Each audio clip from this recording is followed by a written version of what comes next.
দেখুন, অন্নপূর্ণা ভাণ্ডার নিয়ে আপনাদের মধ্যে এখন একটা প্রশ্ন উঠছে। সেটা হচ্ছে, আমরা তো অন্নপূর্ণা ভাণ্ডারের জন্য অ্যাপ্লাই করেছি, কিন্তু এখনও পর্যন্ত আমাদের অ্যাকাউন্টে অন্নপূর্ণা যোজনার টাকা ঢোকেনি। তো এই অবস্থায় যারা যারা এখনও পর্যন্ত অন্নপূর্ণা ভাণ্ডারের টাকা পাননি, তারা কবে পাবেন, এক্স্যাক্টলি কবে তারা এই প্রকল্পের টাকা পাবেন? এর জন্য কি আপনাকে কিছু করতে হবে, নাকি এমনি আপনাদের অ্যাকাউন্টে টাকা ঢুকবে? কেন এত দেরি হচ্ছে? এবং সবথেকে বড় কথা হচ্ছে, ফর্ম ফিল আপ করার পরে এই মহিলারা কিন্তু ভুলেও পাবেন না অন্নপূর্ণা ভাণ্ডারের 3,000 টাকা। তো এই নিয়ে স্পষ্ট বার্তা দিয়েছেন মুখ্যমন্ত্রী শুভেন্দু অধিকারী। তো কি বলেছেন মুখ্যমন্ত্রী জানাবো, তবে তার পূর্বে একটা ছোট্ট প্রশ্ন অবশ্যই কমেন্ট বক্সে জানাবেন। সেটা হচ্ছে, আপনাদের অ্যাকাউন্টে কি অন্নপূর্ণা যোজনার টাকা ঢুকেছে কি ঢোকেনি, কমেন্ট বক্সে অবশ্যই জানাবেন। দেখুন, দক্ষিণ 24 পরগনার ফলতা বিধানসভা নির্বাচনে বিজেপি প্রার্থী দেবাংশু পাণ্ডার ঐতিহাসিক জয়ের পরে এই প্রথম ফলতা সফরে এসেছেন মুখ্যমন্ত্রী শুভেন্দু অধিকারী। বুধবার ফতেপুর ফুটবল মাঠের এক বিশাল জনসমাবেশে এবং শ্রীনাথ ইনস্টিটিউশনের মাঠের জনকল্যাণ শিবিরে যোগ দিয়ে তিনি রাজ্যের প্রশাসনিক অগ্রাধিকার, উন্নয়ন এবং আইন শৃঙ্খলা নিয়ে একাধিক অত্যন্ত তাৎপর্যপূর্ণ বার্তা দিয়েছেন। দেখুন, সাধারণ মানুষ সেখানে উপচে পড়া ভিড় ছিল এবং এই দিনে তিনি ঘোষণা করেছেন যে এই যে জনকল্যাণ শিবির হচ্ছে, সেটাকে আরও একদিন বাড়িয়ে দেওয়া হয়েছিল এবং যেটা আজকেও চলছে। তো শুধুমাত্র তাই নয়, অন্নপূর্ণা যোজনা নিয়েও তিনি কিন্তু বড়সড় বার্তা দিয়েছেন। হ্যাঁ বন্ধুরা, মুখ্যমন্ত্রী তার ভাষণে বিগত সরকারের আমলে হওয়া দুর্নীতির খতিয়ান তুলে ধরেছেন।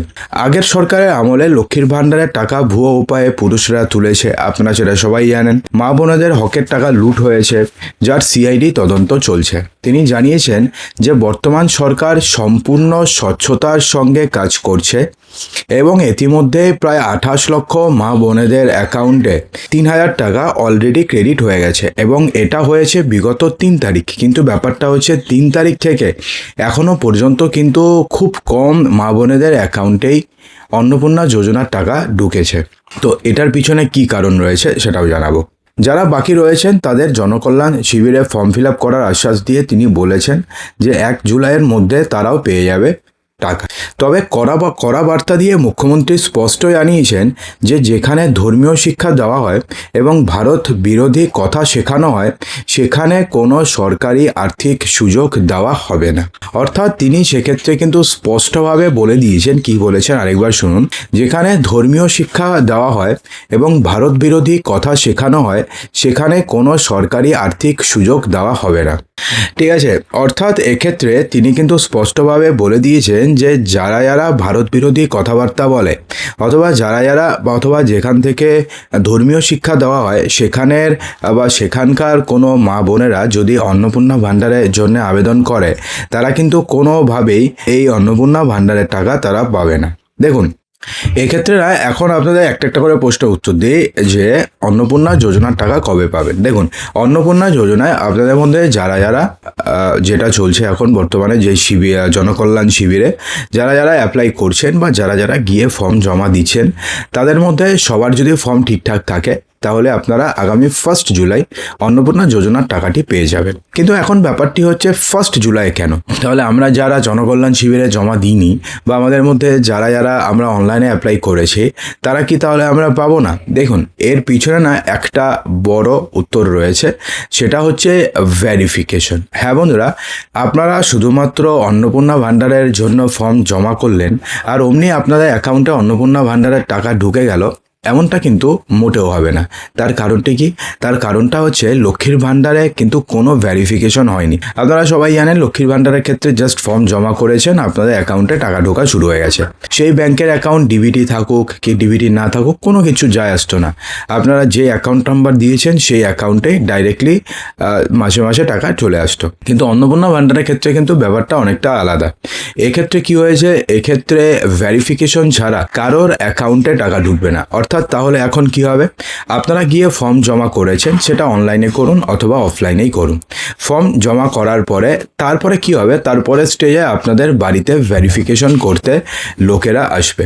তো লোকেরা কোথার থেকে আসবে, দেখুন এখানে আসতে পারে আপনাদের বাড়ি যেখানে সেই অনুযায়ী।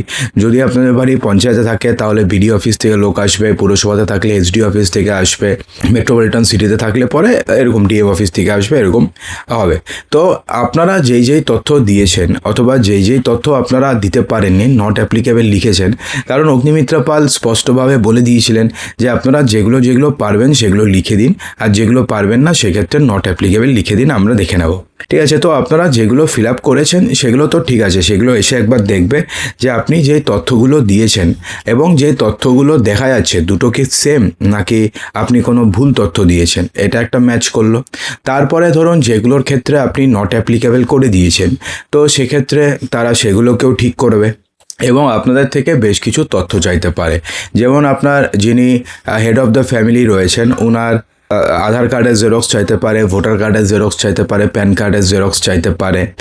এছাড়া আপনাদের বাড়ির যে আরও মেম্বাররা রয়েছে তো তাদের সবার ভোটার কার্ড যদি থাকে তো ভোটার কার্ড, আধার কার্ড থাকলে আধার কার্ড, মানে যাই থাকবে সেই সমস্ত কিছু চাইতে পারে। এবং আপনাকে একটা প্রশ্ন করতে পারে যে আপনাদের হেড অফ দ্য ফ্যামিলি কী করেন, ঠিক আছে।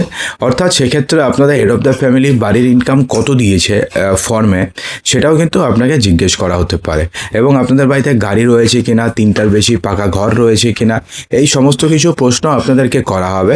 এবং করার পরে যদি আপনারা উত্তর ঠিকঠাক দিতে পারেন এবং উত্তরের সাথে আপনি যেটা লিখেছেন সেটা যদি মিলে যায়, তাহলে পরে আপনাদের নাম অন্নপূর্ণা ভাণ্ডারের বেনিফিশিয়ারি লিস্টে উঠবে। ঠিক আছে, বেনিফিশিয়ারি লিস্টে ওঠার পরে তারপরে কি হবে, তারপরে আপনারা 1 জুলাই অন্নপূর্ণা ভাণ্ডারের টাকা আপনি পেয়ে যাবেন। কিন্তু এখানে এখন আপনারা প্রশ্ন করতে পারেন যে 2 তারিখের আগে যারা যারা জমা করেছে তারা তো প্রথম কিস্তির টাকা পেয়ে গেছে, তাহলে ওদের ক্ষেত্রে ভেরিফিকেশন হলো না, আমাদের ক্ষেত্রে কেন হচ্ছে? দেখুন ওনাদের ক্ষেত্রেও ভেরিফিকেশন হবে, যদি ভেরিফিকেশনের কারণ নাম বাদ যায় তাহলে ওনাদেরকে টাকা ফেরত দিতে হতে পারে এবং জুলাই মাসের টাকা কিন্তু তিনি পাবেন না। অর্থাৎ যারা পেয়ে গেছেন তারা যে নিশ্চিন্ত যে না আমি ভুল তথ্য দিয়েও পেয়ে গেছি আর অমুকজন সঠিক তথ্য দিয়েও পাচ্ছে না, এটা না। যদি দেখা যায় যে আপনি ভুল তথ্য দিয়ে পেয়েছেন তাহলে সেক্ষেত্রে আপনাদের টাকা রিটার্ন পর্যন্ত করতে হতে পারে, এছাড়া টাকা তো আপনাদের বন্ধ হবেই হবে, এই হচ্ছে ব্যাপার। ঠিক আছে, আর কারা কারা একেবারেই পাবেন না, ইতিমধ্যে যারা যারা যাদের কথা মুখ্যমন্ত্রী বলেছেন যে যারা ইনকাম ট্যাক্স দেয়, যারা চাকরি করে, যারা পেনশনার্স, যাদের নামে জিএসটি ফাইল রয়েছে, তারা কেউ এই প্রকল্পের টাকা পাবে না। এবং তিনি রিসেন্টলি সংযোজন করেছেন যে যেই সমস্ত পরিবারের লোকেরা ছেলেমেয়েদের সরকারি স্কুলে পড়ায় না, সরকারি টিকাকরণ পর্যন্ত করায় না, শুধুমাত্র অর্থের জন্য তারা সরকারি প্রকল্পের সুবিধা নিচ্ছে, এটা হতে পারে না। অর্থাৎ এক্ষেত্রে যারা যারা ফর্মে লিখেছে যে ছেলেমেয়েরা বেসরকারি স্কুলে পড়ে তাদেরকে আদৌ বাদ যাবে নাকি তাদের নাম ইনক্লুডেড হবে, এটা নিয়ে কিন্তু একটা চরম ধোঁয়াশা রয়েছে। কারণ মুখ্যমন্ত্রী বলেছেন এই কথা যে তাদের কি দরকার আছে, শুধুমাত্র আর্থিক সহায়তার জন্য তারা এই সরকারি প্রকল্পের সুবিধা নেবে আর অন্য কোনো প্রকল্পের সুবিধা নেবে না, এটা তো হতে পারে না। তো এখন দেখা যাক সেটা কি করে, সেটা আর 2-3 দিনের মধ্যে ম্যাক্সিমাম 1 মাসের মধ্যে বোঝা যাবে। কিন্তু তিনি আজকে ওটা বলেছেন যে যারা ধর্মীয় শিক্ষা নেয়, যারা ভারতবর্ষের নাম করতে পারে না, তাদেরকে এই প্রকল্পের টাকা দেওয়ার একটা যৌক্তিকতা নিয়েও তিনি প্রশ্ন তুলেছেন। তো বন্ধুরা, এই নিয়ে আপনাদের কি বক্তব্য রয়েছে কমেন্ট বক্সে জানাতে একদমই ভুলবেন না।